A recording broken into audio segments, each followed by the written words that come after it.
So I could go buy a Lamborghini is going to rent for $1,000 to $1,500 a day. And so even if that rents out 10 days out of the month, you've tripled what it costs you to buy one of those cars. What's up, y'all? My name is Jay Helms, founder of this movement and podcast known as the W2 Capitalist. Today, I have a very special guest with us, Mr. Robert Syfert. And Robert is the co-founder and chief visionary at realestateinvestor.com. I am super jealous of that domain name, but you're also the founder of Investor PO, Property List Manager, and USA Portfolio Real Estate. Robert is an innovator in the real estate investment industry who creates software, tools, and services that enable real estate investors to do things better and faster. He's passionate about being part of the solution and finding answers to the problems that hold real estate investors back from growing and scaling their business. Robert, welcome to the show, sir. Thanks for having me, Jay. It's a pleasure.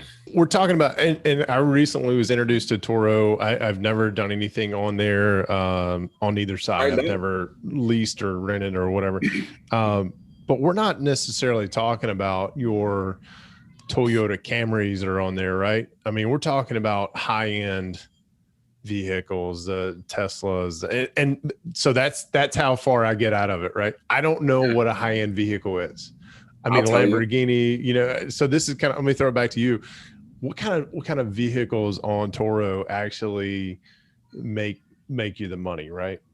Yeah. So what got me appealed is I had ordered, so I'm normally not the Wraith is a totally different, like high-end luxury, high-end sports. Never heard of it. Car. Yeah. Well, Rolls Royce, right? Okay. So most of them I don't like because they're just too big and too luxurious. This one happens to be one I found where I'm like, wow, that's the epitome of luxury mixed with sports. And I'm a sports car guy.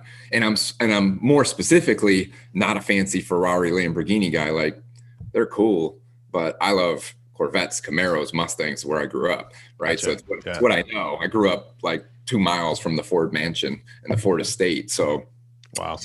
But I had already pre-ordered a Corvette earlier, well, sometime last year, and it'll come in sometime in the next year and a half whenever they build it.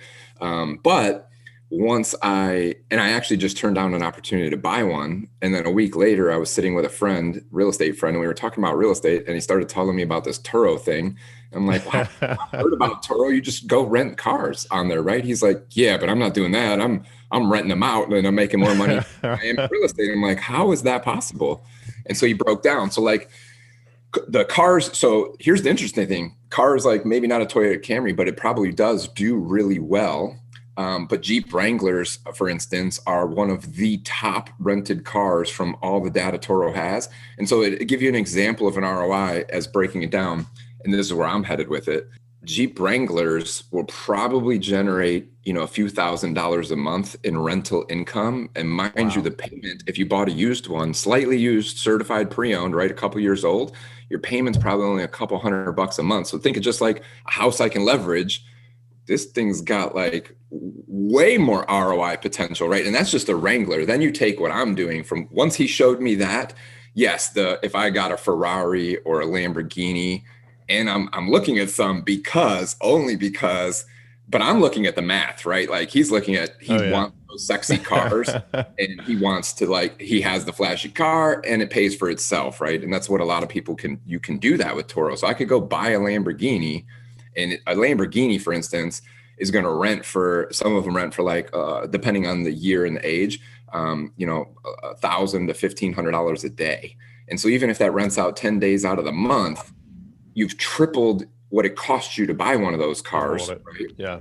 And so that's cool. But then he started giving me the list of cars that are the hottest, what they can make. Some of them are $8,000-$10,000 a month. Lamborghinis, Ferraris could be as high as $20,000-$25,000 when you're in a certain market, right? Like we're in Tampa, high tourist, Miami being another one, Dallas or Austin, certain areas are going to do really, really well for this type of model. So I actually looked at like something. I'm going to tell you, I have an appointment when I come back home to go look at these. They're called slingshots. They're like 3-wheel, like Batmobile looking cars, right? Yeah. They're super sexy. They rent for a couple $100s a day. And when I looked it up, I can buy one for like 25 grand. I'm like, wait a minute. This is like buying the dirt cheap house and I'm potentially going to get $4,000 to $6,000 a month, and they don't. They're just nonstop in Orlando and Tampa and Miami. Like they get rented like crazy. And when he told me about that, I'm like, you know what? We were just at a quarterly meeting for my company, and the rental house next to us in Orlando, they had 3 of those things sitting out front the whole week we were there. I know they were all rentals. Like, so like, wait a minute. So I'm looking at from, he wants to go buy the Lamborghinis, Ferraris. Now I actually have 2 Corvettes I'm trying to order right now, because if I can get a brand new Corvette now, which by the way, they're super hard to find, but those are super hot right now. So they'll make between $12,000 and $15,000 a month, and it'll cost me about $1,500 a month, maybe $2,000, including all the insurance. So it's I want to interrupt you right there. I want to make sure people are staying tuned into this, because what you just said is pretty freaking incredible. I mean, the slingshots, we passed one yesterday. We went to the beach for a sunset little picnic with the kids, and there was a couple in one of them, taking the selfies and doing all this stuff. And I was like, man, who bet they rented it off of Toro?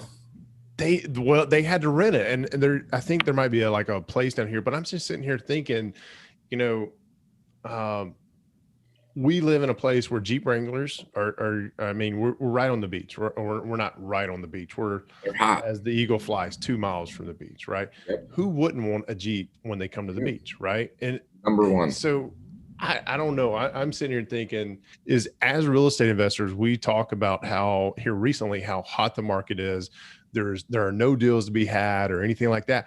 But if you pay attention to what Robert just said, there are other ways to make money, right? And not only is it a higher ROI, but you have a less entry point. You have a less financial entry point to get into it. So I want you to pay attention to what he's talking about here, and think about this and research it.